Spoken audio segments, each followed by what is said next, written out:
Today we're going to talk about inverse functions and relations. Now we know from Algebra 1 that a relation is just a set of coordinate points, so it's just a bunch of x, y's.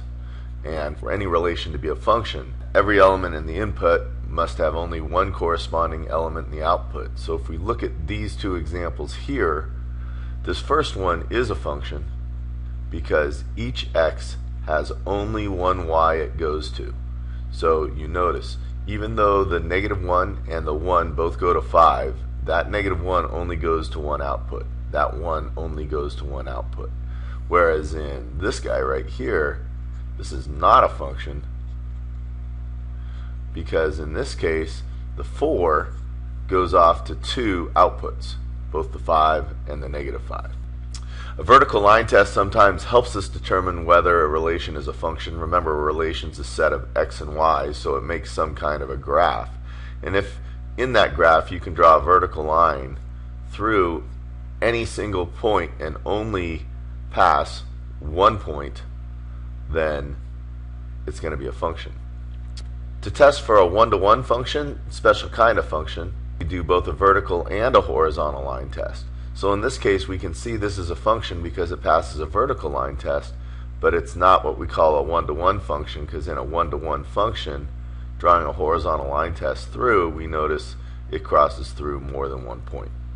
So when we talk about inverse of functions, an inverse geometrically is symmetric over the line y equals x. So if I take this line right here, or this function, and fold it over this line, it folds on to this function right here. This notation, f what it looks like -1 power of x, this is the inverse notation. So you'll notice that they are symmetric over that line. One thing you'll notice about this function here also is it's a one-to-one function because it passes both a vertical and a horizontal line test. And you'll notice the inverse is also a function. Whereas if you look at this set of curves over here, we notice this parabola is a function, but then when we take and fold it over the line y equals x, the inverse is not a function. So you can have an inverse of a graph because it's just symmetric over a line, but that inverse may not be a function. In order for a function to have an inverse, it must be one-to-one. Function, let's just write this down. Function must be one-to-one if inverse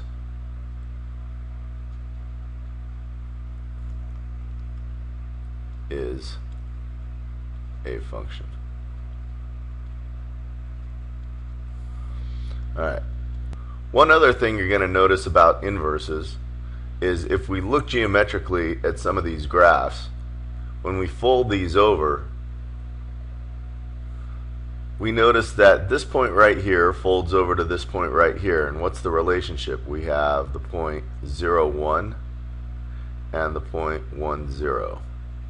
Likewise, if we look at this point right here, which folds over to this point here, it appears that it's about, I don't know, 1/2 and 3. And this point here is about 3 1/2. So you'll notice that if we have an f of x function with points x, y, and then we look at our inverse function, we notice those points are moving to y and x. This notation is given up at the top here. So for every function f of x, its inverse maps onto the yx point. So basically the x's and y's just switch. So let's go ahead and draw a graph in its inverse. We're going to graph the function 2 times the absolute value of x. And if we look at that, we know the absolute value of x basically has an hk property to it. So we look at the h value and the k value, which is 0, 0. And we know the 2 just represents a slope. So I'm going to go up 2 over 1 in both directions. and draw that graph. So in doing this, we have this guy kind of right here. Now, we just got done talking about the properties of graphs and their inverses, and we said, well, if we want to find the inverse graph, basically all I have to do is switch the x and the y points. So this is the point 1, 2. If I go to the point 2, 1, I'll have another point. Likewise, 2, 4 goes to 4, 2. Negative 1, 2 goes to 2, negative 1. And negative 2, 4 goes to 4, negative 2. So these green points are going to represent my inverse graph.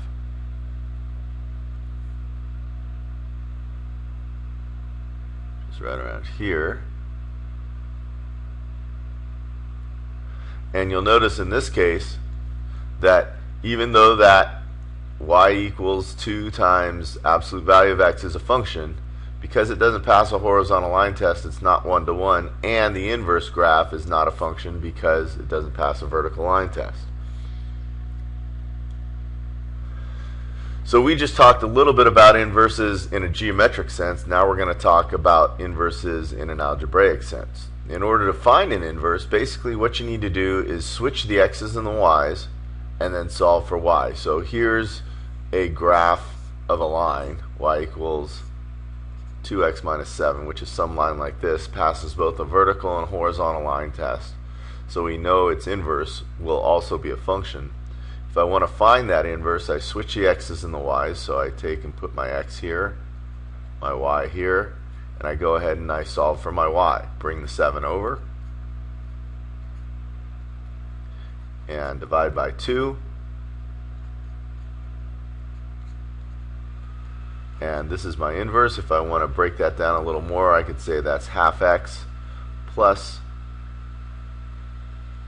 7 halves is equal to y.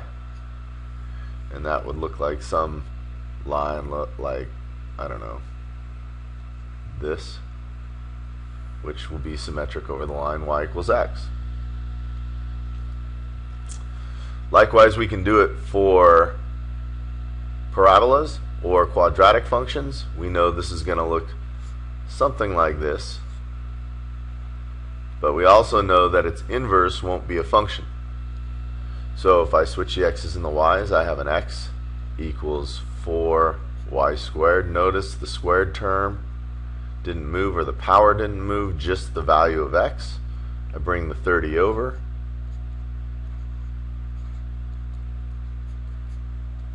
I divide by 4.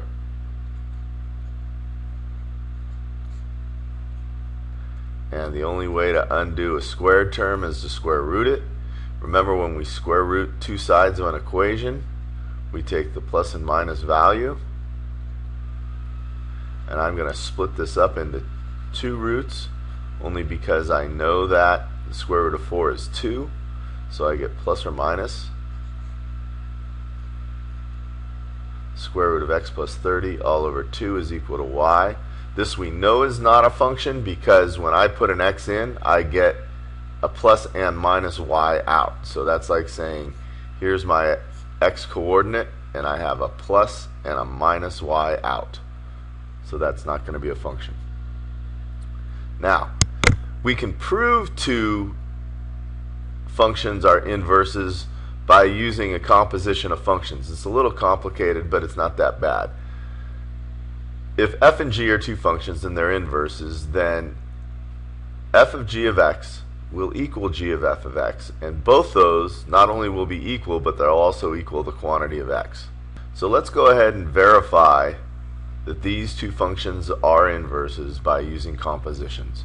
So the first thing I want to do is go f of g of x, which means take the g of x function and shove it into the f function. So really this is saying f of x plus 7 over 3, which means I'm going to take this x plus 7 over 3 and put it into that x.